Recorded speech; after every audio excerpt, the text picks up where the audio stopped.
Did you ever build an automation that you feel good about, but you still end up second guessing if you use the best subject line or question if the delay before your follow-up is too long? That's exactly what A/B split testing for automations is for. With the A/B split test setup, you can test up to 3 different versions of email and delay steps inside a workflow, so you can make decisions based on real results and not just vibes. This feature is available on the growing business and advanced plans. Let's get one set up. Keep in mind that if you aren't up to date on setting up automations or creating campaigns, check out these video cards to learn more. From your dashboard, click Automations in the left sidebar, and then open up an existing workflow or click New Automation to start from scratch. Let's go ahead and start a new automation. And then we're going to start from scratch. Let's go ahead and give this one a name, and then hit Start Building. Go ahead and set your trigger like you normally would by dragging and dropping it directly into the editor.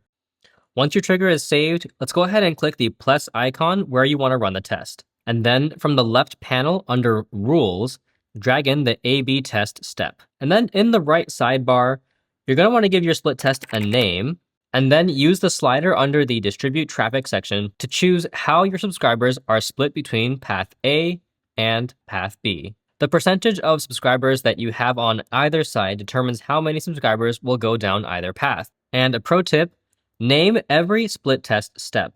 There's no limit to how many you can add to the workflow. Naming is what keeps your overview readable later. If you have a big enough audience and want to go deeper, click on Add Path C to test 3 variations instead of 2.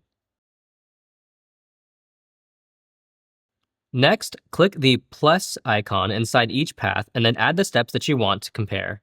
MailerLite automation split tests are designed for comparing email and delay steps, or a combination of both. A few high impact things to test could be subject lines. These are the most common and might have the fastest win. Sender name, person versus a brand. Email content, you could have short versus detailed, different call to actions or different layouts. Or even delay time, like a 1 versus a 3-day delay before the next email. The key thing here is to try out only one thing at a time. So for now, we're going to go ahead and test subject lines. So what I'm going to do is duplicate this email that we've just made, and then I'm going to put this one over on path B, and then change the subject line. Make sure that we change the email name as well.